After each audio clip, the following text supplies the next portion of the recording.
Gravando. Boa tarde, meninos do 8º ano do Instituto Emmanuel. Quem está falando aqui é o professor Rodrigo. Espero que vocês estejam todos bem. E a gente vai continuar a nossa matéria associado a sistema reprodutivo, que é uma matéria bem extensa, tá, pessoal? A gente está vendo ela de maneira extremamente completa, então a gente vai trabalhar sempre passo a passo. Hoje, especificamente, a gente vai falar um pouco mais do sistema genital masculino, então o órgão sexual masculino e todas as suas estruturas. Lembrem-se, quando a gente fala de sistema reprodutor, ele é um dos únicos sistemas que vai ter uma diferença grande em relação ao masculino e feminino, certo? Então ele vai ter diferenças. Quando a gente fala do sistema genital, especificamente o masculino, a gente vai ter quais órgãos associados? A gente vai ter esse conjunto de estruturas que a sua principal função é a reprodução. Então, a gente vai ter algumas condições nessas estruturas distintas. Bom, a gente falando da gônada, o testículo, certo? Que é um par de órgãos, eles servem para duas coisas especificamente no nosso organismo. Produção de gameta masculino, que é o espermatozoide, beleza? E produção do hormônio tipicamente masculino, que é a testosterona, certo? Então, essas estruturas que a gente chama de órgãos, ou então gônadas, porque é especificamente órgãos reprodutores, elas vão ficar em volta de uma estrutura chamada escroto, que vai formar o saco escrotal. Então, quando a gente tem a formação dos espermatozoides por meio dos testículos, eles precisam fazer um procedimento que a gente chama de maturação.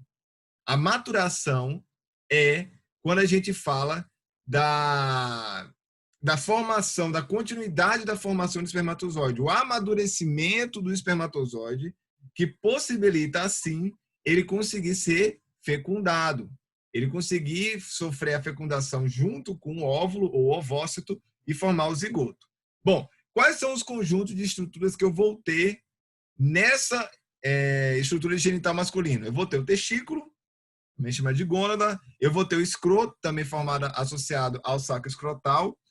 Uma coisa interessante da gente falar é o seguinte: por que os testículos e toda a sua formação ela vai ficar na fase adolescente e adulta, né, na fase de criança, fora do resto do organismo? Por que o testículo ele fica fora do nosso corpo? Ele é uma estrutura externa.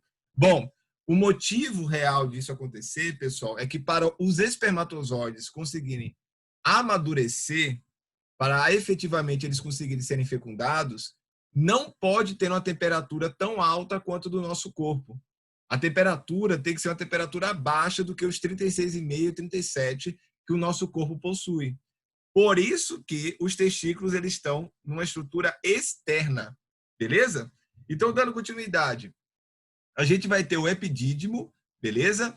A glândula bulbo-uretral, a próstata, que a gente vai falar bastante relacionado ao câncer de próstata. A gente vai ter a glândula seminal, inclusive vai ser uma estrutura formadora e associada ao sêmen, porque o sêmen ele não é uma estrutura somente de gametas masculinos, não é somente o espermatozoide. Ele vai ter outros agentes ali que vão fortalecer o espermatozoide e vão ajudar a lubrificar a passagem que o espermatozoide vai ter no canal vaginal, beleza? Além disso, eu tenho o ducto deferente, que vai ser justamente a ligação, e eu vou ter o pênis e a uretra. O pênis sendo um órgão genital em si, e a uretra, que vocês conhecem desde a época que a gente estudou sistema excretor, que ela vai servir no masculino, tanto para a questão urinária, tanto para a questão da ejaculação, beleza? Bom, quando a gente fala de espermatozoide, ele é dividido em 3 partes distintas, como vocês estão vendo aí na imagem. Ele vai ser formado de cabeça ou núcleo, que vai conter todas aquelas características gênicas para a formação do zigoto, que são os cromossomos. Então, no caso, como a gente está falando de um gameta, a gente vai ter 23 cromossomos.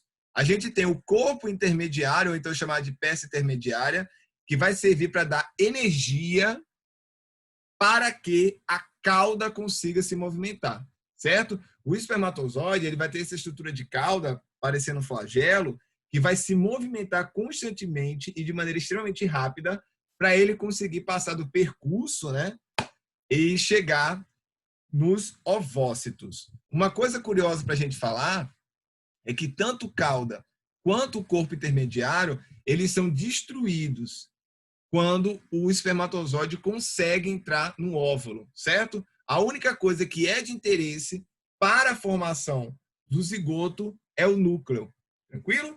Então eu tenho núcleo, corpo intermediário e cauda. Essas são as estruturas que formam o gameta masculino, no caso, o espermatozoide. O espermatozoide.